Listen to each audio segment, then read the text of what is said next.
Hi, I'm Petru. A bit too formal for this occasion, right? Okay. Done. Here's the scenario. You're in university, you have a coursework or an exam. Maybe it's for a module that is like 10 credits, and you're like, that's plenty of time for one semester.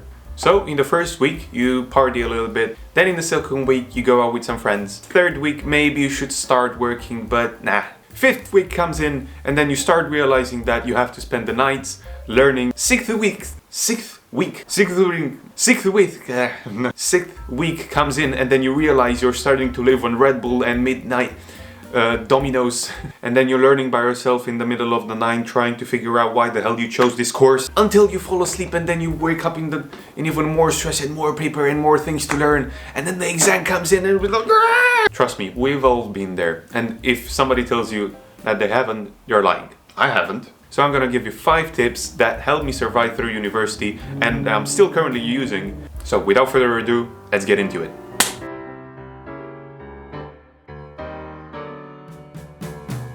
Step number 1, calculate. This is not about the math or physics coursework or exam. Calculate the amount of work you need to do. For example, you have a 10 credit module. Usually 1 credit is about 10 hours of work. So 10 credits is 100 hours of work. Let's say in 3 months you have an exam. Let's just round it up for like 100 days. An exam for which you had to work 100 hours. That means for that specific exam you had to work at least 1 eternity later.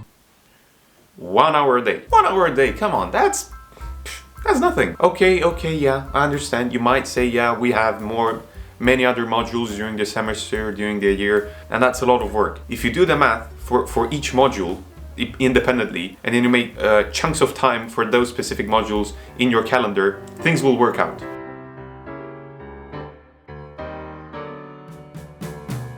Step number 2. With those calculations, go and set the chunks of time for working in your calendar. Whatever you're using, Google Calendar, Outlook, paper calendars or engravings on the wall. It's very important to set specific time frames in your calendar. Thus, you will know exactly what to do when that time comes up.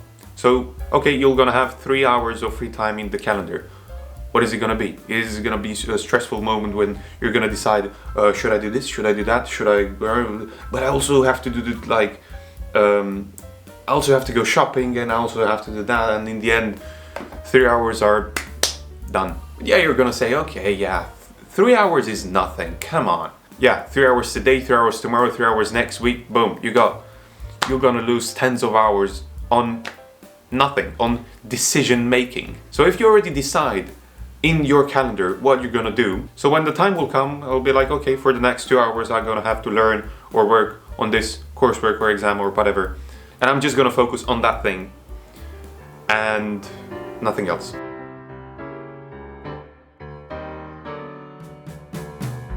Okay, step number 3. Get a working buddy. Work with someone else.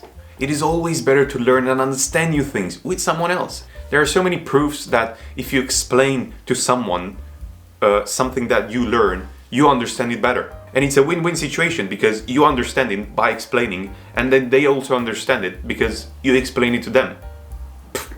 And the bonus feature is it holds you accountable. That friend will come up to you and be like, hey, come on, let's learn. Is our time frame to learn for that thing? And you can do the same in the other direction. Thus, both of you will have less probability to procrastinate.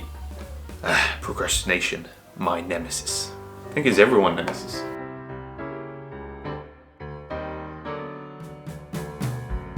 Step number 4, discipline. It kind of sounds like step number 2, but it's so important to have the discipline of a calendar. It's just, I had to mention it again, but it's slightly improved. In your calendar, don't just put the times to learn.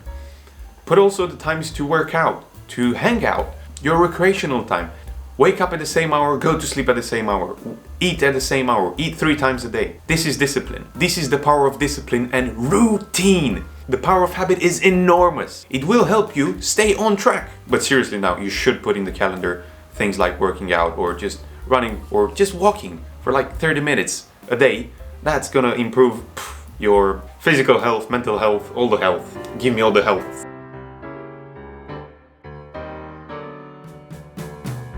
And step number 5, Last but not least, rest. Set yourself a rest day, or maybe half a day, or maybe like some chunks. But you need to have small gaps in which you can rest and relax and recharge your batteries. For God's sake, we're not robots. We need to take care of this body. Feeding it, watering it, putting it to sleep, and resting is very much important. The key to success is not constant work.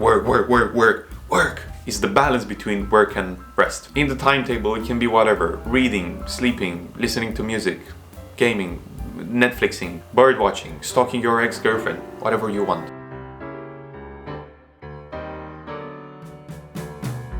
Here's a bonus tip. Bonus! Don't do all-nighters. They are the killers of productivity, efficiency, health, mental health, physical health, all the health. Nothing comes out good when you are exhausted. Okay, I understand you had a party. You spent a little bit, you went to sleep a little late. Sleep later the next day and recharge your batteries and then get back to work. Instead of every night going to sleep at 2.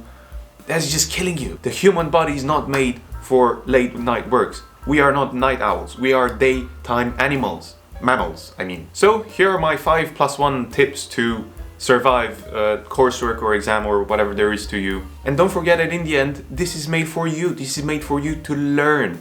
Worst thing you can do is to constantly ask yourself, when am I gonna use it? Is it gonna be useful? The purpose of this exam or coursework is for you to learn. So try to learn something. That your end goal should be to learn. Forget about the grade, forget about anything else. I mean, you shouldn't forget about it.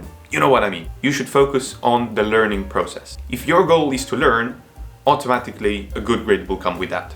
Create this interest of learning, of discovering new things about that topic. I think I said everything.